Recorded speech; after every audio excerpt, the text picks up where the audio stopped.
SwayamPrabha. Digital India. Educated India.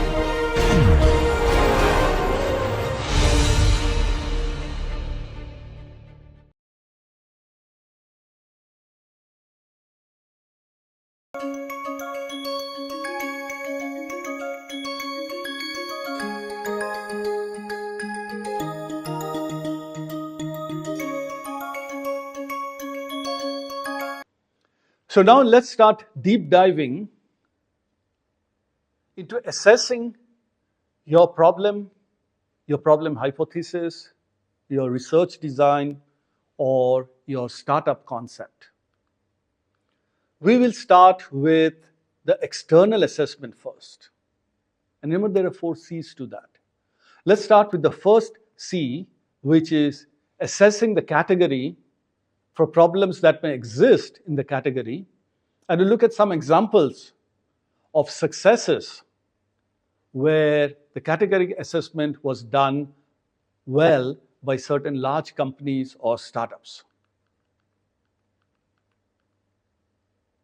So let's look at some of the key questions you may want to ask and discover and reflect as you assess the category.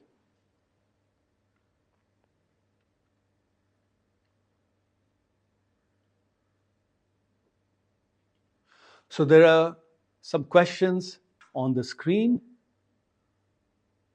And as you look at the screen, think about how the category of music itself has evolved. Think about how the very first rendering of music was peer-to-peer.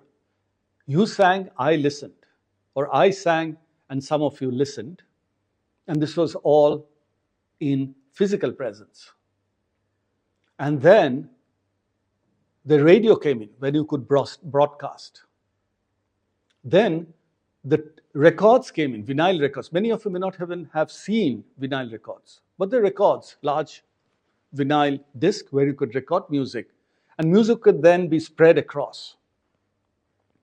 Then tapes came in, and the spool tapes and then small tapes. And then the category of music moved from tapes to CDs and DVDs. And then from CDs and DVDs, it went to memory like on your phone. You could store the music on your phone or an iPod. And today, if you look at it, the whole category has moved away from even storing the music on your phone into over-the-air streaming. So you could go to Ghana or any of the streaming music apps. So as you look at those questions that you see on the screen, this will help you assess how the category is moving, and there are there opportunities for you to discover a problem in that category and solve that for your research purpose or to do a startup. I'm not going to read the questions on the screen, but instead I will share with you a few more examples.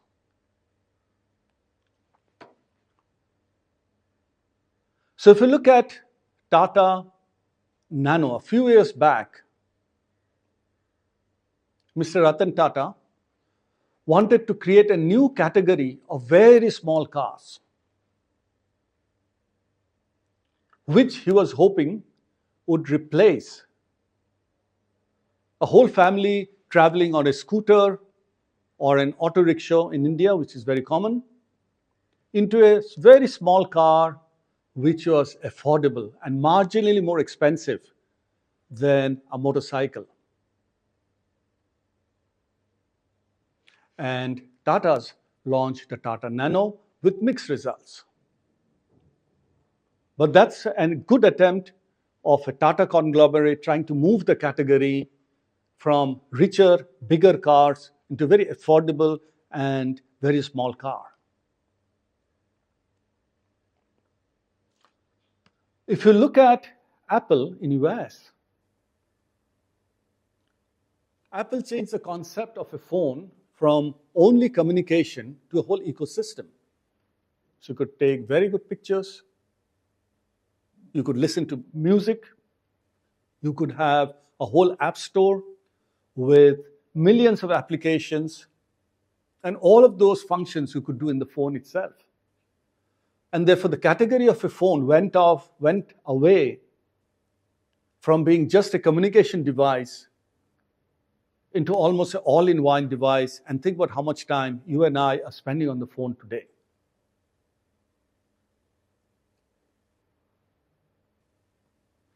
If you look slightly earlier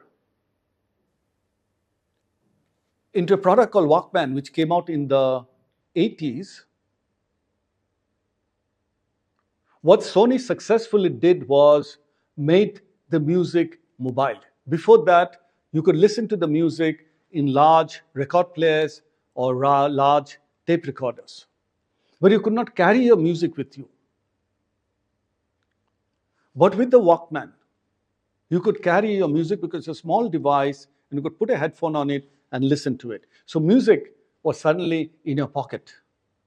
And then Walkman went on to iPods, MP3 players, and then you could move your music into your phone, store them, and listen to your music on the move. And today, you've got the OTT platform.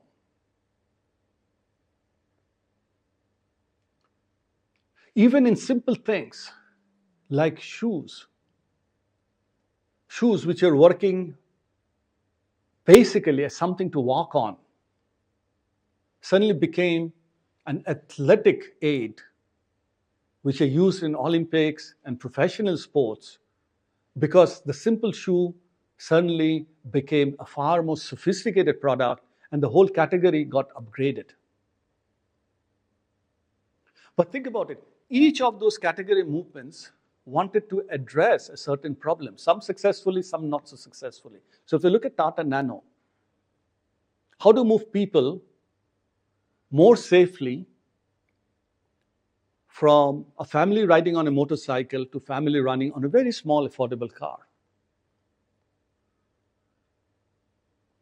How do you move the music into your pockets? How do you move shoes from being just for walking into an athletic aid? And this is how your problem statement may actually work on redefinition of an entire category. Let's now look at the next C, which is assessing the country. As I've shown earlier, the entire country may be impacted by a certain startup or by a certain product or a solution. And as you can look at the questions on the screen and how to define a country level problem, think about what has happened in India. As payments move from credit cards, debit cards, cash into UPI. And today, lots and lots of Indians are using billions of transactions only on their phone. So the entire country and almost 1 billion people have moved from a certain type of payment into another kind of payment. So this is working at a problem which impacts the entire country.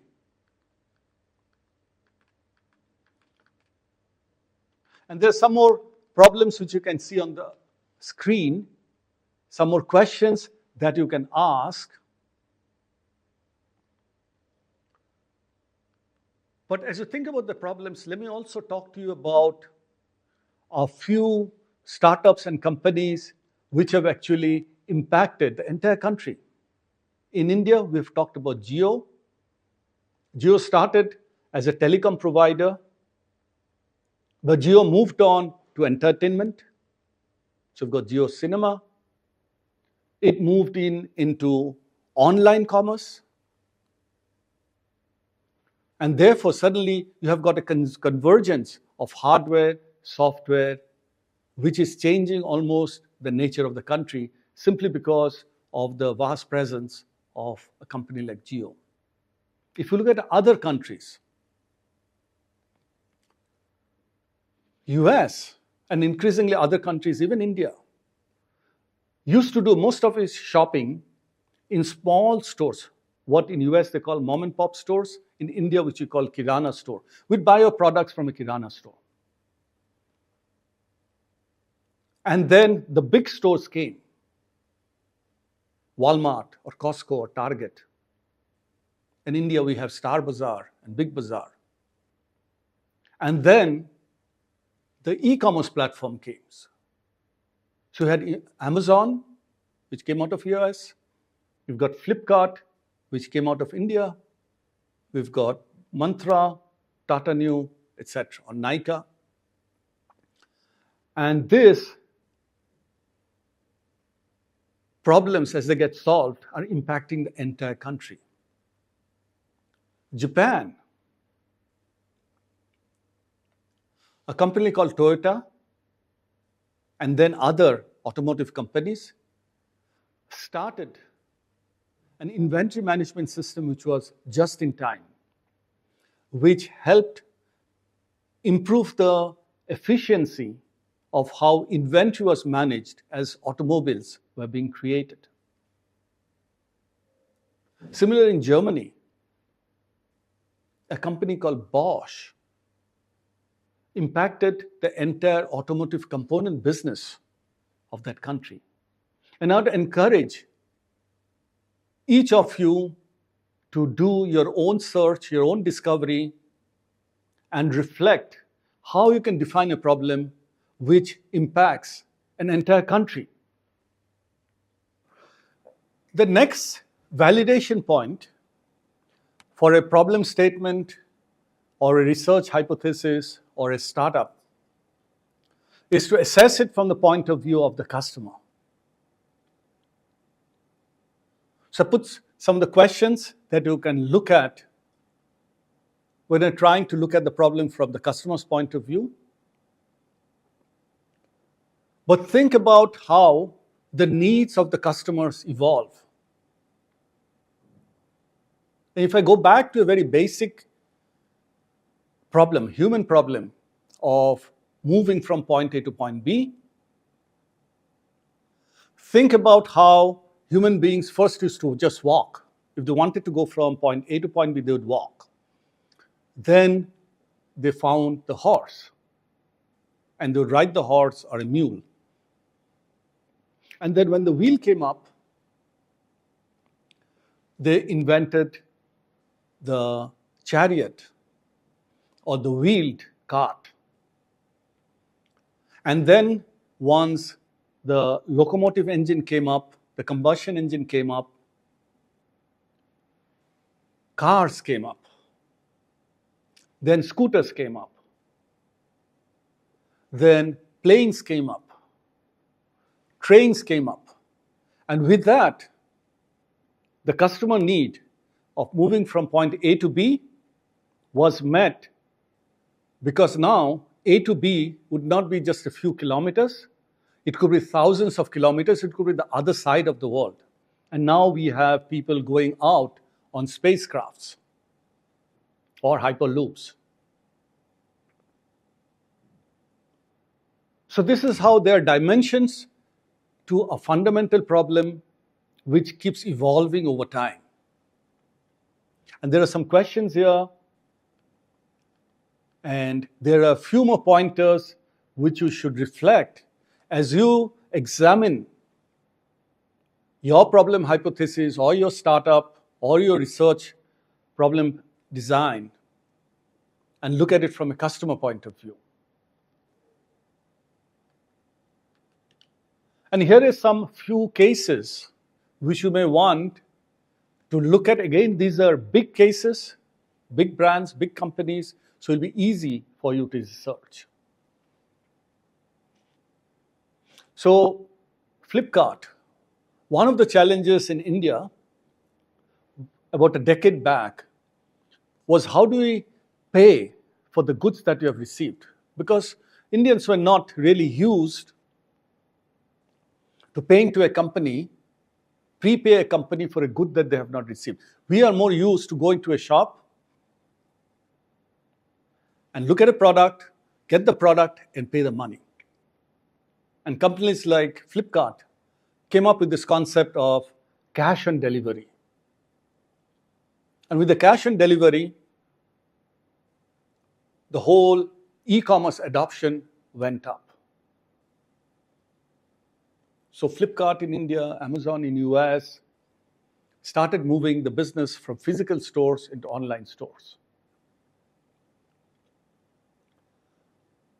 We have talked about moving entertainment from the television, videos, or tapes into streaming services.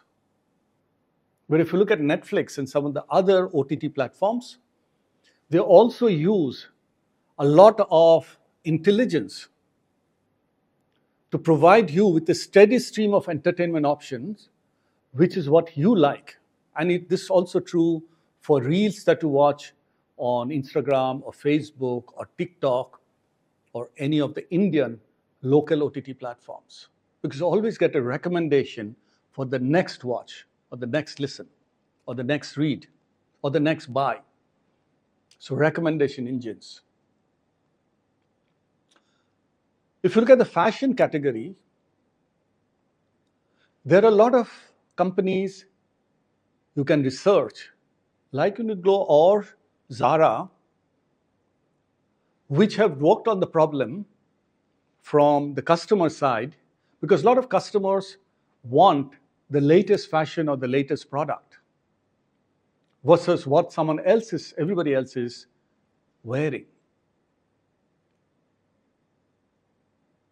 Similarly, in the cars, companies like BMW, and then if you go up the ladder, Rolls-Royce, etc., started looking at it from the customer point of view, where you could actually choose every aspect of the car. So it's no longer just a few color options or a few engine options or a few size options, but you could actually customize it with hundreds of different attributes.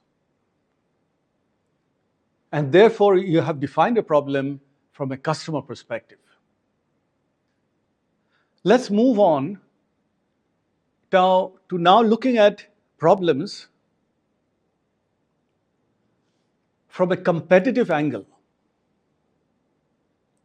Whether you're a startup or you are a large company or you are just doing a research in a research lab and trying to build a prototype, a lot of times you have to look at the problem from a competitive angle of what already exists.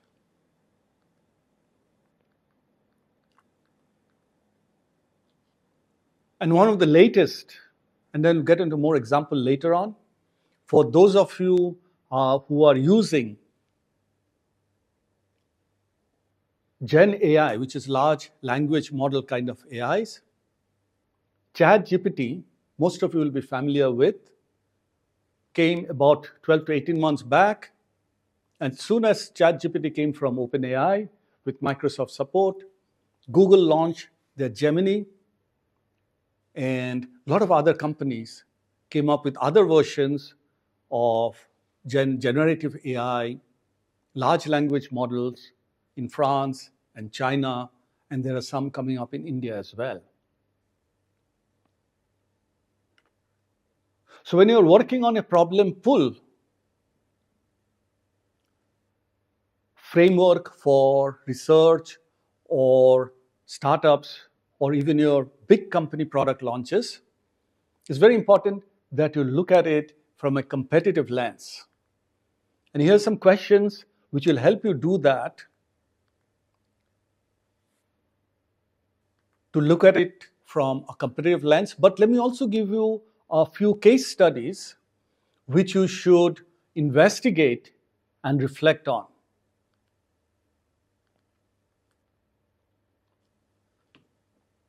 Some of the well-known ones, if you're in India, is a competition between Ola, which is an Indian startup, versus Uber, which is a US startup. You also have Oyo and Airbnb.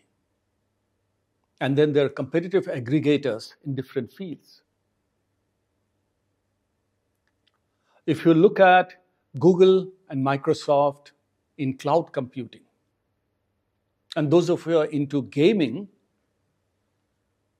remember before all the games moved onto the smartphone, there are also consoles from Sony, Nintendo, and Microsoft, where you to have a very good feel of what exactly the competition is doing, because you are reacting and trying to stay ahead of the competition.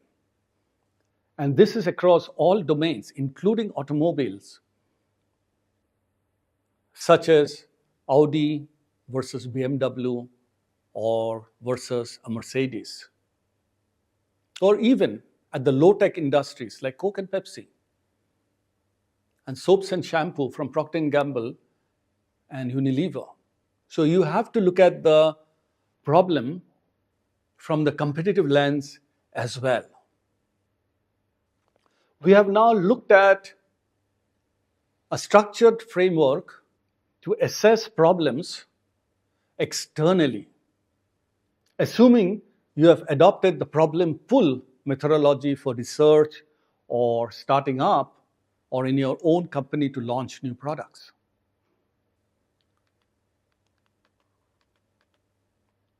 So as I've said earlier, there are 4 C's for internal assessment.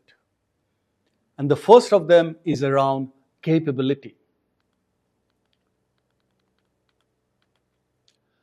Why is capability important? Because if you adopt a market pull approach, you have to have the capability to develop a product or solution or to research and be able to meet the problem that you have identified. Whether you are in a research lab or an academic institution or in a company with an R&D budget, you may have identified a problem, but if you don't have the resources or the training or the capabilities or the equipment, you will not be able to solve that problem that you have identified. So we may look at some of the questions that are on the screen for internally assessing your capability as you do a problem pull kind of a startup or a research project. I'm now going to share a few pointers of large companies which are there in the public domain, which you can research and reflect on how a lot of big companies and startups have to build the capability to meet problems that they've already identified. So if you look at India, many companies like TCS, Infosys, Wipro, etc., which had a certain business model, and as new generations of AI is coming in, Gen AI, LLM, large language model, etc., coming in, are having to rebuild their capabilities as new technologies are coming in. If you look at US, the chip design or the chip maker called Intel, which most of you will know of and probably using it in your laptops, they've continuously got to build the capability to develop the chip capabilities. First, in terms of efficiencies, microns, 10 micron, 7 micron, 8 micron, 5 micron, 3 micron, but also building in new kind of capabilities like an AI or a graphics processor into their mother chip. If you look at Panasonic, for example, a large entertainment company, they have to continuously build the capabilities for newer generation of entertainment options, devices, products.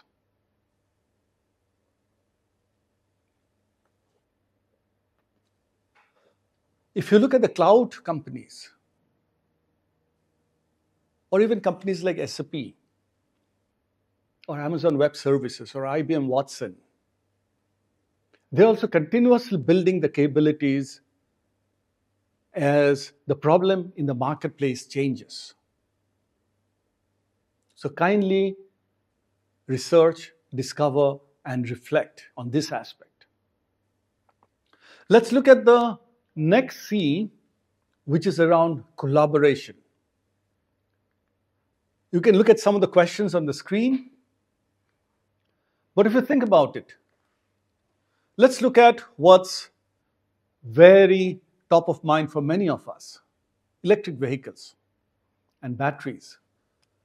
If you look at a battery, the new generation of lithium batteries which are powering the electric vehicles,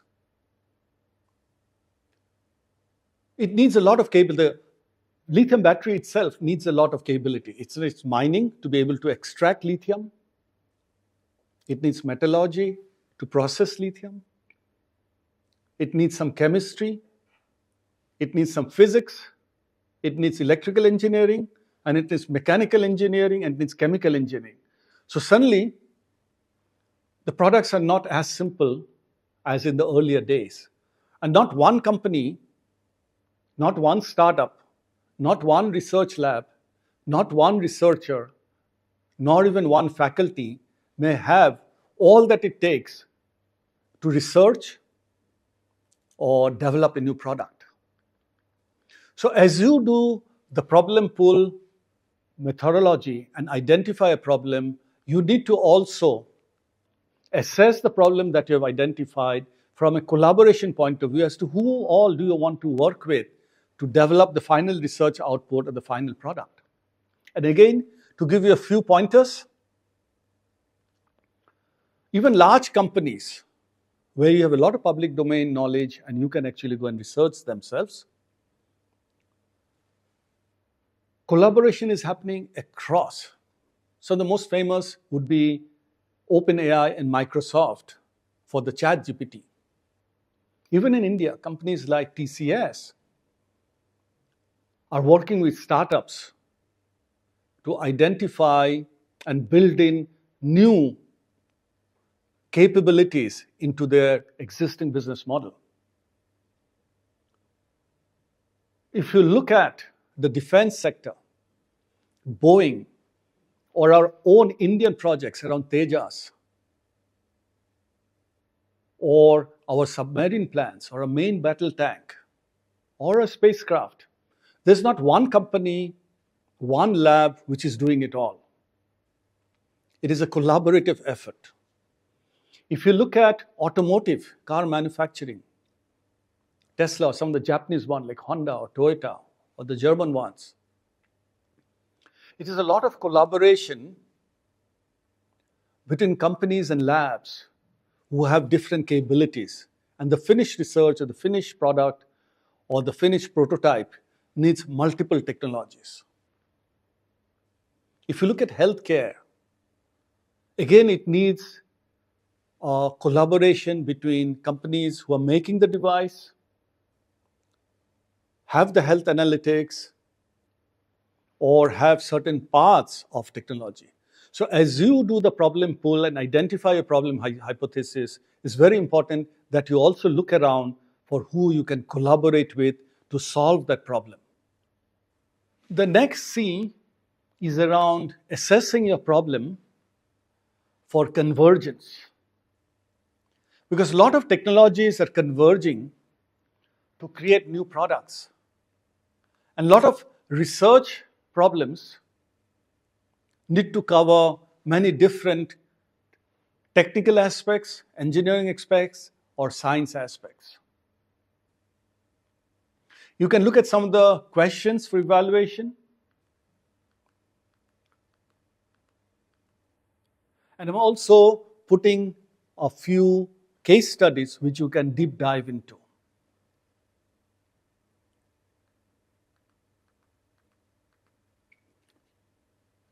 We have talked about telecom, entertainment converging into one seamless solutions.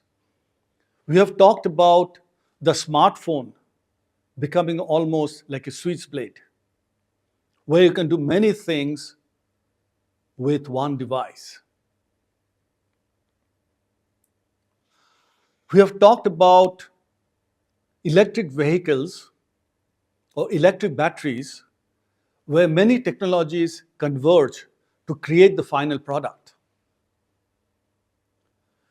We have talked about healthcare and devices, again, where you need a whole bunch of technologies, sensors and plastic and new material science to come up with the devices. If you look at smart city, that project, the problem of creating smart cities need many different and complex technologies to solve. The last C is a bit of a soft C, which is around cognition. Because not all the problems can be solved with only the harder aspects of technology.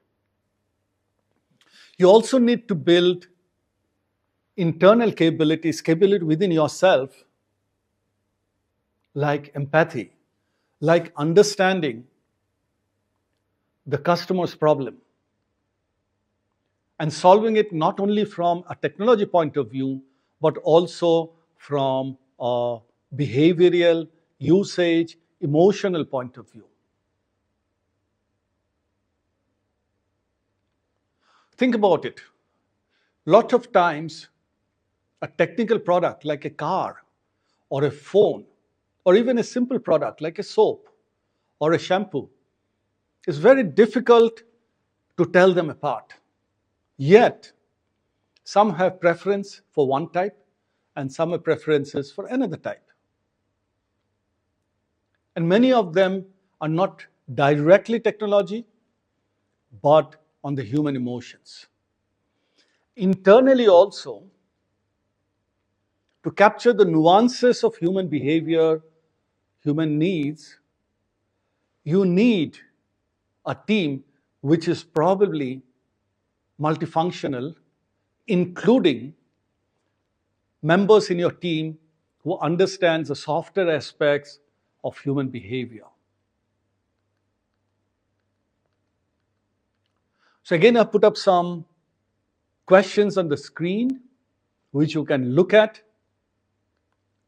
But if you look at some examples which you may want to research and reflect on, there are many examples. For example, drugs, medical drugs, or if you look at the COVID vaccine, there are a lot of soft aspects about the COVID vaccine itself, because there are many people who are kind of a bit scared, a bit apprehensive about the after effects. There's some controversy whether it's good, not so good, etc. So these are nuances that you need to take care of. If you get into AI, there's a lot of nuances in terms of ethical, non-ethical, usage, non-usage. If you look at social media platforms, there's a lot of debate about how much social media is too much. There's debate around fake news. There's debate about alternate news channel and alternate realities. So when you look at a problem, it's not only the technical part of the solution or the problem, you also need to look at the human effect of the problem as you define it, as the world becomes more and more complex. So with this C, we have concluded the 8 C's of a good problem discovery framework, a structured framework, a disciplined framework to assess your problem hypothesis, your research hypothesis, or your read of the market or the competition or the category. Let's move on to some other topics related to problem pull, and problem discovery. So if that was the 8C problem discovery framework, who can benefit from use of such a structured problem discovery, problem pull kind of methodology? Let's look at the academic community. I would suggest that a lot of faculty, be it school, undergrad, postgrad, be it a theoretical program or a do-it-yourself or a laboratory program, may want to incorporate a problem-solving framework into the curriculum, because I think there are a few benefits which I've tried to capture on the screen. Because whatever be the course, whether it's physics, chemistry, mathematics, economics, humanitarian, biology, material science, innovation, entrepreneurship, I think whatever be the course and the curriculum, having a line of sight to a real-world problem may give the student, the researcher, the benefit of a real-world sense. It may also lead to a few other benefits, such as a broader perspective in industry, in academia, in research labs, in a country, outside a country, and also stimulate. Once the student understands that problems cannot be solved in just one dimension, with just one course, with just one domain, it may open the students up for more interdisciplinary thinking. A broader, structured problem definition can help the researcher write a more relevant paper, file a more workable patent, build a more customer, company, category-oriented prototype, and also encourage the researcher to look beyond any one country, to look at a global perspective and look at the nuances of the problem around the world, and also collaborate with other researchers. From an industry perspective, I think a structured problem discovery framework can impact and help industry professionals, especially those who are working on building the brand. The failure of new product launches, and I'll share with you more data in the later sessions, is as high as 90% plus. And a lot of the failures is driven by a problem which is probably not defined well. And I've tried to capture on this slide some of the benefits which the 8C problem discovery framework may offer to a brand manager or a product manager or a category head.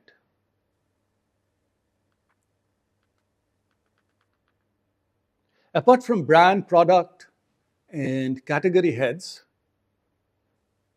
a structured problem discovery framework is probably of critical importance to R&D heads. Because an incompletely defined problem, or a problem which doesn't look at all the nuances and the aspects of the 8C framework, may lead to a great research outcome of a not so great problem definition. So it's a brilliant solution to not a brilliant problem. And that in the long term is not of benefit to the company or the customer or the shareholders. Finally, looking inside the company,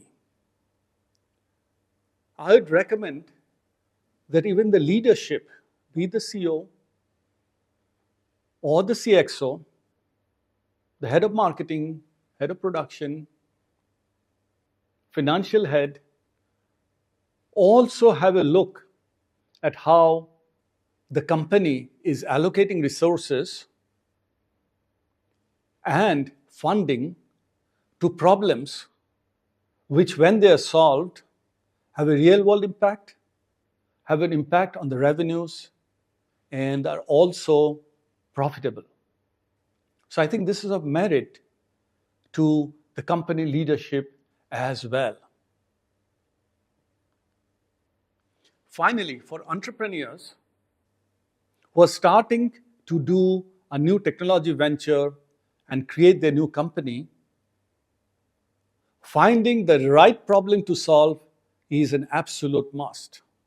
Because as an entrepreneur, if you start working on a problem which is already solved in some other part of the world, in some other form or shape, chances are your startup will struggle or not get funded.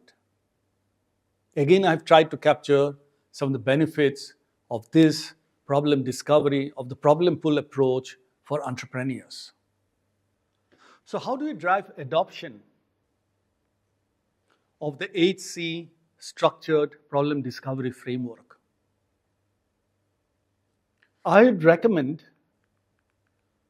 that we look at the usual ways of driving this in the academic or the industrial settings, through a few awareness building workshops, through a few seminars, through a few early adopters who try to use this framework, and if they see value, they can do word of mouth spread. I'd also recommend that the research lab head or the R&D head or the CEO or the CXO or the founder or the co-founder use this framework as they work with their teams to validate the problem hypothesis. And hopefully with that, we will see that the better and more focused problems are being defined, which then will lead into my next session on how to build great products. And in conclusion, I'd like to talk a little bit about what are the skills that you may want to develop, which will help you leverage this framework well. And I've listed some of the skills on the screen, but it starts from a little bit of curiosity, a lot of big picture thinking, data analysis, talking to customers, researching competitors, looking at external reality and internal capabilities, developing some financial acumen so that you can quantify the magnitude of the problem. Also sharpen your ethical regulatory awareness. So when you define the problem, you can also look at it from a regulatory or an ethics lens. Also the risk, especially if you're doing a deep tech, higher gestation kind of a problem solving. So with that, we come to the end of this lesson. And the next lesson is about how do you create great products, great prototypes, great research outcomes, great patents, etc., based on a great problem discovery. Thank you. Namaskar.